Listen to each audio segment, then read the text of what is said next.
ದಲ್ಲಾಳಿಗಳಂತಾರಲ್ಲ, ಸೆಂಟ್ರಲ್ಲಿ ಇವರೇ ದುಡ್ಡುಗಳು ಮಾಡ್ಕೊಳ್ಳೋದು. ಇದಾನೆ ಪಾಪ ಅಲ್ಲಿ ರೈತನಿಗೆ ಏನೂ ಇಲ್ಲ, ಚೊಂಬೆ. ಅಲ್ಲಿ ಇಲ್ಲೊಬ್ರು ಇದ್ದಾರೆ ಅಲ್ಲಿ ಅಂದ್ರೆ ಸುಧಾಮ್ ನಗರ ಗೊತ್ತಾ ನಿಮ್ಗೆ? ಗೊತ್ತು.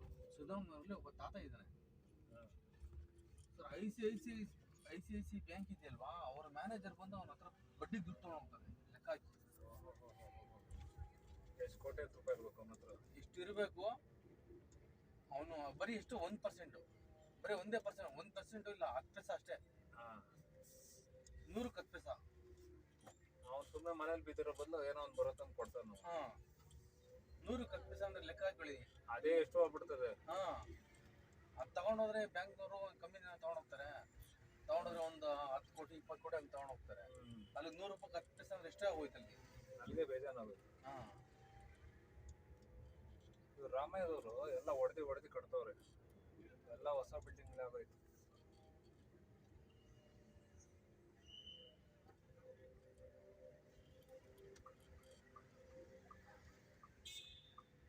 ಇವತ್ತೇನೋ ಸಿಕ್ಕಾಪಟ್ಟು ಬಿಸಿಲಿದ್ದಂಗಿದೆ. ಹೌದು ಇಲ್ಲ, 3 ದಿನದಿಂದ ತುಂಬಾ ಬಿಸಿಲಿದೆ. ನೀರಿಗೆ ತುಂಬಾ ಕಷ್ಟ ಈ ಸಲ. ಮಳೆನೇ ಸೇವ್ ಬಿದ್ದಿಲ್ಲ. ಆಲ್ಮೋಸ್ಟ್ ನೀರು ಒಡ್ಲಾಡ್ತಾವ್ರೆ ಸರ್. ಮಾರ್ಚ್ ಎಲ್ಲ ಫುಲ್ ಡ್ರೈ ಆಗೋಯ್ತು. ಮಾರ್ಚ್ ಎಲ್ಲ ನೀರೇ ಇಲ್ಲ. ಓದ್ತದೆ ಕ್ಯೂ ಅಲ್ವಾ ಇದು? ಅವ್ರು ಕಳಿಸ್ತಾರೆ ಬಿಡಿ, ವಾಚ್ಮನ್ ಕಳಿಸ್ತಾರೆ, ಅವ್ರನ್ನ ಮುಂದಕ್ಕೆ ಪೇಷಂಟ್ ಹಿಡ್ಸ್ಕೊಂಡು ಕಳಿಸ್ತಾರೆ.